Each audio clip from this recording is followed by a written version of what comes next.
Une exception française, la laïcité.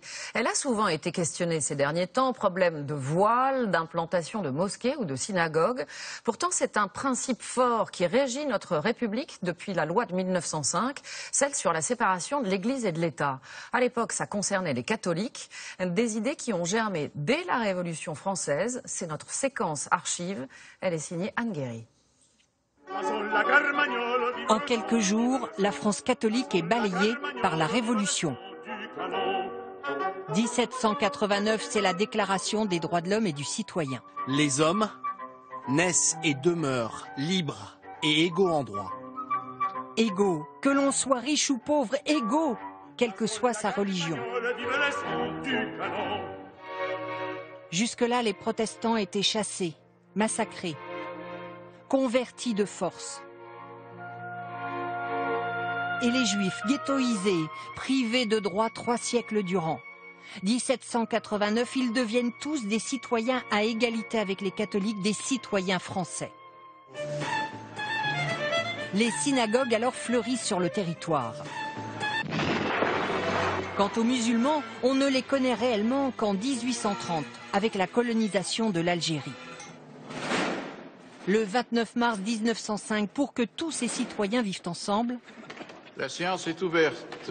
Des républicains inventent la laïcité, une exception française. Et de plusieurs propositions de loi portant séparation des églises et de l'État.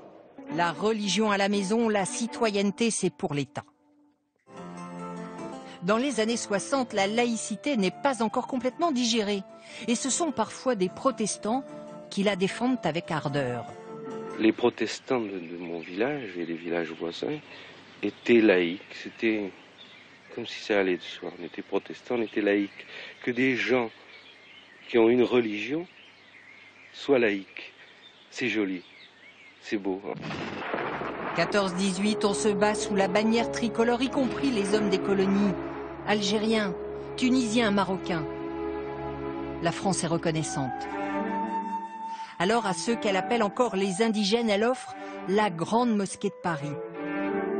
1922 s'élève dans le ciel parisien un minaret. Les indigènes deviennent des immigrés quand ils débarquent à Marseille dans les années 60 pour travailler. L'industrie a besoin de leurs bras et les attire par milliers chaque année dans la métropole.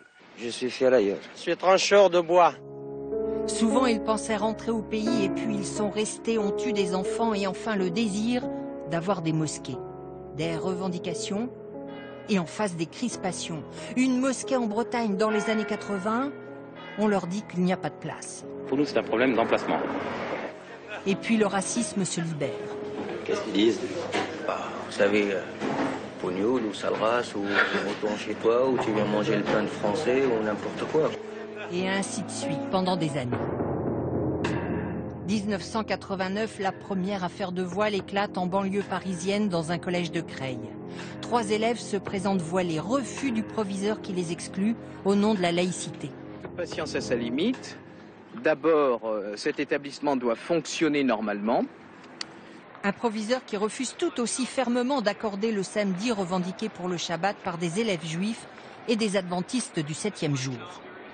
Localement, j'ai fait l'objet d'une campagne où on m'a présenté comme un raciste. Ernest Chénière est alors lâché par son ministre de tutelle qui le désavoue. Le fait qu'un enfant arrive avec un foulard ne doit pas être un motif pour l'exclure. Le voile à l'école, faut-il le refuser ou l'accepter? Les chefs d'établissement sont alors très seuls face à cette question, très seuls face aux passions religieuses. Alors pour affermir la laïcité en 2004, une loi est votée contre les signes religieux. Si on veut porter le voile, on le porte. Donc voilà. Alors il aurait mieux valu accepter le voile, la kippa et la croix par exemple.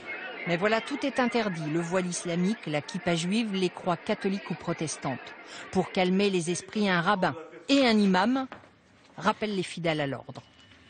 Quand il y a conflit entre une règle religieuse et la règle du pays, la règle religieuse reste en vigueur, mais l'on ne fait pas fi de la règle du pays. S'habille d'une manière folklorique et provocante, cela échappe même aux règles de la discrétion préconisée par l'islam lui-même.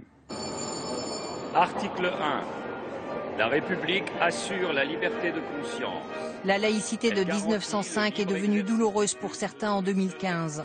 Dire qu'il y a 120 ans, des hommes l'avaient imaginé pour que chaque culte soit apaisé dans une république neutre et laïque. Parlons maintenant de l'inquiétude de la communauté asiatique. Si l'on en croit plusieurs associations, il y aurait une recrudescence d'agressions visant directement ces ressortissants, notamment à Paris. Beaucoup d'entre eux sont commerçants et comme leurs affaires